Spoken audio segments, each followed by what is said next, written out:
திருச்செந்தூர் முருகன் கோவிலில் அறநிலையத்துறை அமைச்சரிடமே அர்ச்சகர்கள் பணம் வசூலித்ததால் அதிர்ச்சி.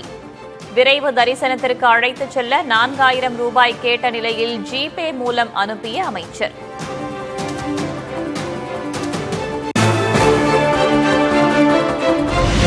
திருச்செந்தூர் கோவிலில் அமைச்சரிடமே பணம் வசூலில் ஈடுபட்ட விவகாரத்தில் 3 பேர் மீது நடவடிக்கை. அர்ச்சகர் ஐயப்பன் பணி செய்ய தடை. பாதுகாப்பு பணியில் ஈடுபட்ட முன்னாள் ராணுவ வீரர்கள் 2 பணியிலிருந்து விடுவிப்பு.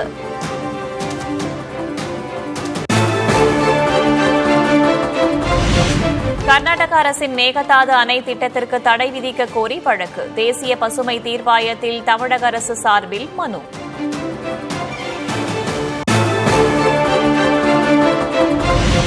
மேகதாது அணை விவகாரத்தில் அரசியல் காரணங்களுக்காக பேசுகிறார் டி.கே. சிவக்குமார். சட்டத்துறை அமைச்சர் நிர்மல்குமார் சாடல்.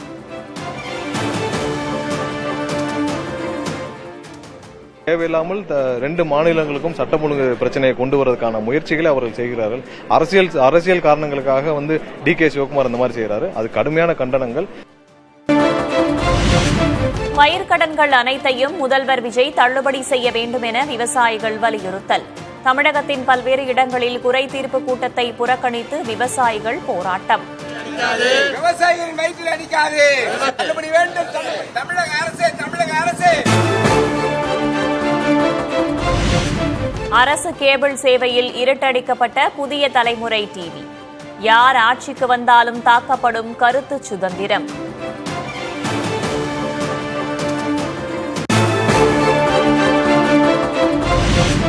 செய்தியாளர்களை முதல்வர் விஜய் சந்திக்காதது குறித்த செய்திக்காக புதிய தலைமுறை தொலைக்காட்சி முடக்கப்பட்டதாக அதிமுக குற்றச்சாட்டு. ஜனநாயகத்தின் குரல் வளையை நெரிப்பது ஏற்புடையது அல்ல எனவும் சாடல்.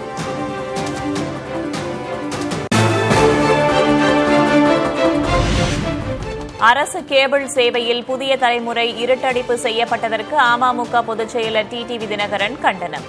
ஊடகங்களுக்கு எதிரான தாக்குதல் தான் தாவேகா சொன்ன மாற்றமா எனவும் கேள்வி.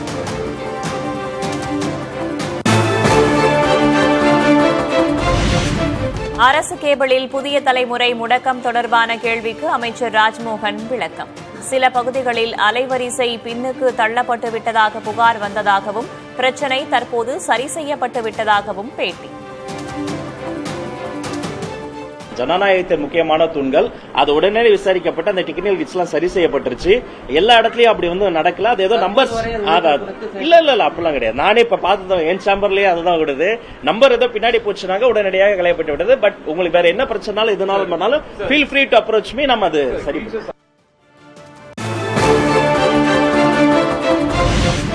ஊடக இருட்டடிப்புக்கு எதிரான குரல் வலுத்ததன் எதிரொலி. மீண்டும் அரசு கேபிளில் ஒளிபரப்பப்படும் புதிய தலைமுறை.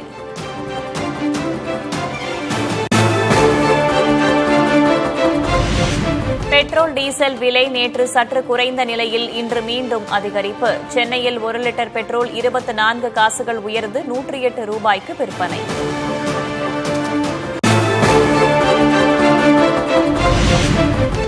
லிட்டருக்கு 23 காசுகள் அதிகரித்து 100 ரூபாயை நெருங்கியது டீசலின் விலை. தொடர் விலை ஏற்றத்தால் அத்தியாவசிய பொருட்களின் விலையும் அதிகரிக்கும் அபாயம்.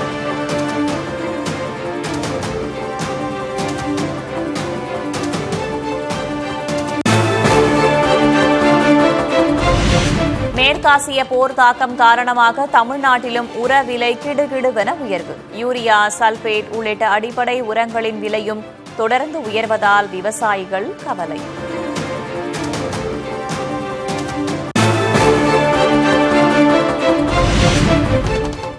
உரம் விலை 47% வரை உயர்த்தப்பட்டிருப்பதற்கு பாமக தலைவர் அன்புமணி கண்டனம். உரம் விலை உயர்வை கட்டுப்படுத்த வேண்டும் எனவும் வலியுறுத்தல்.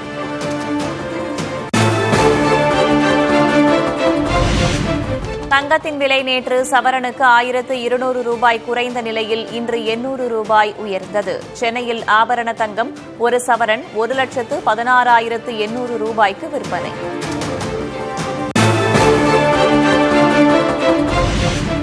வெள்ளியின் விலை கிலோவுக்கு 5000 ரூபாய் உயர்வு. சென்னையில் 1 கிராம் வெள்ளி 290 ரூபாய்க்கு விற்பனை.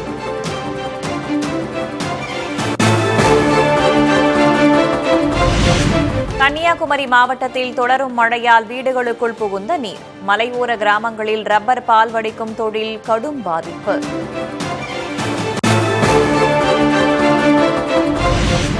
தமிழகத்தில் நேற்றுடன் முடிவடைந்தது கத்தரி வெயில் காலம். கடைசி நாளில் 16 மாவட்டங்களில் 100 டிகிரி ஃபாரன்ஹீட்டை கடந்து வெப்பம் பதிவு.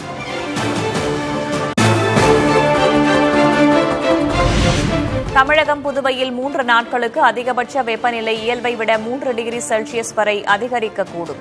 இன்று கடலோர தமிழகத்தில் அசௌகரியம் ஏற்பட வாய்ப்பு.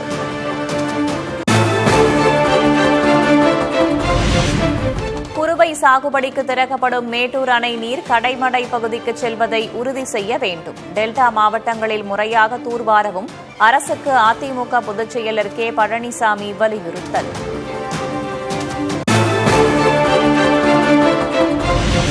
சென்னையில் 15 ஆண்டுகளாக குடியிருந்த அரசு பங்களாவை காலி செய்கிறார் அதிமுக பொதுச் செயலர் எடப்பாடி கே பழனிசாமி. கட்சி அலுவலகம் அமைந்துள்ள ராயப்பேட்டையில் புதிய வீட்டில் குடியேற ஏற்பாடு.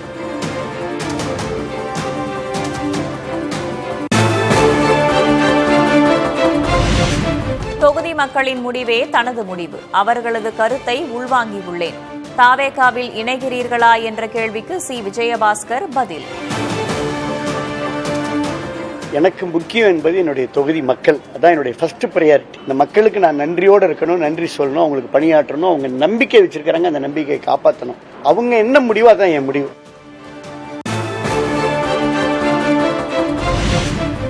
சி. வி. சண்முகம் உட்பட 2 எம்எல்ஏக்கள் தாவேகாவுக்கு வருவார்கள். தாவேகா தான் உண்மையான அதிமுக என சொல்லும் நாள் தொலைவில் இல்லை என்றும் வெல்லமண்டி நடராஜன் புதிய தலைமுறைக்கு பேட்டி. சண்முகம் மட்டும் இன்னும் எடப்பாடி அவர்களை சந்திக்காம இருக்காங்க. அதை பத்தி நீங்க என்ன நினைக்கிறீங்க சார்? அது நீங்க சொல்லுவது அருமை அண்ணன் சி. வி. சண்முகம் மட்டும் அல்ல, மற்றொரு நபரும் இப்பொழுது பேசிக் கொண்டிருக்கிறார் என்பதை நான் உங்களுக்கு சூசகமாக தெரிவித்துக் கொள்கிறேன். அதிமுகவின் அனைத்து நிர்வாகிகளும் தாவேகாவை விரும்புவதாக அமைச்சர் ஆதவர்ஜுனா பேச்சு. 90% அதிமுக நிர்வாகிகள் இன்னும் 6 மாதங்களில் தாவேகாவில் இணைவார்கள் எனவும் கருத்து. இன்னைக்கு ஒட்டுமொத்த அதிமுகவுடைய எல்லா தொண்டர்களும் 90% தொண்டர்கள் அதிமுக திமுக தூக்கி எறியறதுக்கு தமிழக வெற்றி கழகத்தோட சேரத்துக்கு முற்பட்டுட்டாங்க. தாவேகாவில் சேருமாறு அதிமுகவினரை கூவி கூவி அழைப்பது ஏன் என்று ஆதவர்ஜுனாவுக்கு ஆர்.பி. உதயகுமார் கேள்வி. யானை தன் தலையிலேயே மண்ணை வாரி போட்டுக் கொள்வது போன்று தாவேகா செயல்படுவதாகவும் சாடல். புரட்சித் தலைவர் எம்ஜிஆர், புரட்சித் தலைவி அம்மா, புரட்சித் தலைவர் எடப்பாடியார் வழிவந்த தொண்டர்களை கட்சியிலே சேருங்கள் என்று கூவி கூவி அழைக்கிறீர்களே, உங்களை நீங்களே யானை தன் தலையிலே மண்ணை வாரி பூச்சிக் கொள்வதைப் போல உங்களை நீங்களே அழித்துக் கொள்கிற செயல். சி. வி. சண்முகமும் தாங்களும் ஒற்றுமையாக சென்று விட்டதாக அதிமுக முன்னாள் அமைச்சர் எஸ்.பி. வேலுமணி விளக்கம். தாவேகா அரசின் தவறுகளை தாம் விமர்சித்துக் கொண்டுதான் இருப்பதாகவும் பேட்டி. சி. வி. சண்முகம் அவர்களும் அப்படிதான். இதுவரை நாங்கள் ஒற்றுமையா இருக்கோம். அது எப்பவுமே பாத்தீங்கன்னா எல்லாரும் தான் ஒற்றுமையா தான் இருக்கிறோம். அது மாற்றுக்கிறதால இல்ல. நாங்கள் அண்ணன் தம்பி போல எல்லாம் ஒற்றுமையா இருக்கிறோம். அதே போல சி. வி. சண்முகம் அவர்களும் நாங்களும் ஒற்றுமையா முடிவெடுத்தோம். அதே ஒற்றுமை என்றைக்கும் தொடரும். ஊழல் செய்தால் அடுத்த நிமிடம் பதவி பறிபோகும். தாவேகா அமைச்சர்கள் எம்எல்ஏக்களுக்கு ஆனந்த் எச்சரிக்கை. ஊழல் செய்தால் அடுத்த வினாடி அந்த பதவியில் இருக்க மாட்டோம். ஏனென்றால் அதற்கு உடனடியாக மாண்பு முதலமைச்சர் அவர்கள் எங்கள் மீது நடவடிக்கை எடுத்து விடுவார் என்பதையும் நான் தெரிவித்துக் கொள்கிறேன். இடைத்தேர்தலில் திமுகவுக்கு ஆதரவா? மாநில குழுவை கூட்டி முடிவு செய்யப்படும் என்று மார்க்சிஸ்ட் கம்யூனிஸ்ட் மாநில செயலர் பே. சண்முகம் பேட்டி.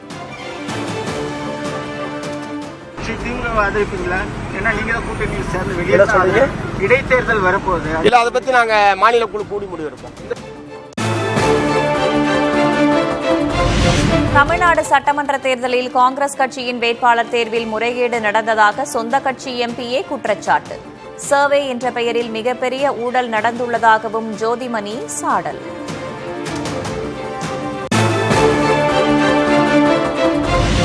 வெற்றி வாய்ப்பு இல்லாத பலருக்கு தேர்தலில் வாய்ப்பு வழங்கியது யார் என்றும் காங்கிரஸ் எம்பி ஜோதிமணி கேள்வி.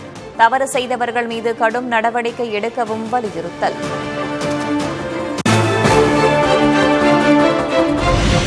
தூத்துக்குடியில் காங்கிரஸ் நிர்வாகி மீதான தாக்குதலுக்கு மாணிக்கம் தாக்கூர் எம்பி கண்டனம். உதயநிதி ஸ்டாலின் தலைமையில் வன்முறையும் மிரட்டலும் திமுக அரசியலின் ஒரு பகுதியாக மாறி வருவதாக குற்றச்சாட்டு.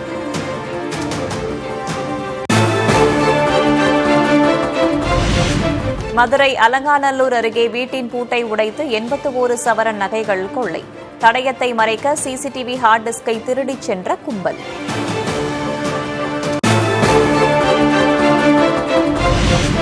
கோவையில் 10 வயது சிறுமி பாலியல் வன்கொடுமை செய்யப்பட்டு கொல்லப்பட்ட வழக்கில் கைதான கார்த்தி மத்திய சிறைக்கு மாற்றம். கை காலில் மாவு கட்டுடன் சிகிச்சை பெற்று வந்த நிலையில் அரசு மருத்துவமனையில் இருந்து சிறைக்கு மாற்றப்பட்டார். திருவள்ளூர் அருகே வடமாநில இளைஞர் அடித்துக் கொலை. 3 பேரை பிடித்து விசாரணை நடத்தும் காவல்துறை.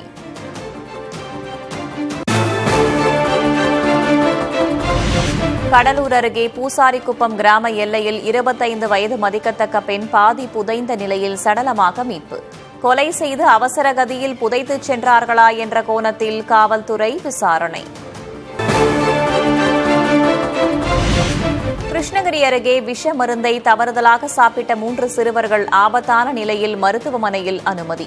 கொக்கு வேட்டைக்காக வைத்திருந்த விஷத்தால் விபரீதம்.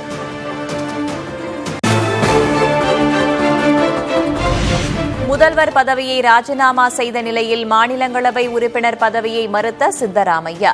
தேசிய அரசியலில் விருப்பம் இல்லாததால் கட்சி மேலிடம் கேட்டுக் கொண்டதை பணிவுடன் நிராகரித்து விட்டதாக விளக்கம்.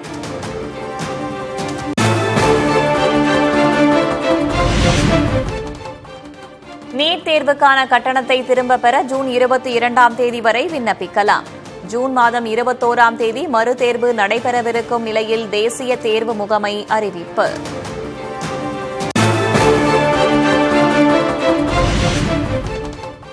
நீட் வினாத்தாள் கசிவை தடுக்க தேசிய தேர்வு முகமை புதிய வியூகம். வினாத்தாள் அச்சிடுவது, கொண்டு சேர்க்கும் பணிகளை துணை ராணுவத்திடம் ஒப்படைக்க திட்டம்.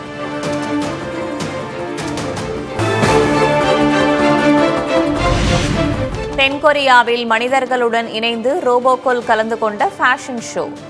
வண்ண வண்ண ஆடைகளை அணிந்து மிடுக்கு நடையிட்ட ரோபோக்களை கண்டு பார்வையாளர்கள் உற்சாகம். நடப்பு ஐபிஎல் தொடரின் இறுதிச் சுற்றில் ராயல் சேலஞ்சர்ஸ் பெங்களூரு அணியை எதிர்கொள்ளப் போவது யார்? 2வது எலிமினேட்டர் சுற்றில் குஜராத், ராஜஸ்தான் அணிகள் இன்று பல பரீட்சை. தமிழ்நாட்டின் 9 மாவட்டங்களில் இன்று கனமழை பெய்யும். சென்னை வானிலை ஆய்வு மையம் அறிவிப்பு.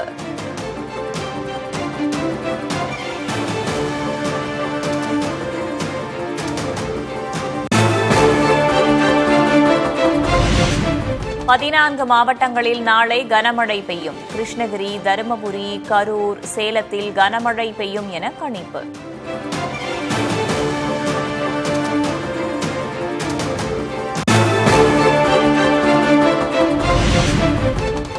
கன்னியாகுமரி மாவட்டத்தில் தொடரும் மழையால் வீடுகளுக்குள் புகுந்த நீர். மலையோர கிராமங்களில் ரப்பர் பால் வடிக்கும் தொழில் கடும் பாதிப்பு.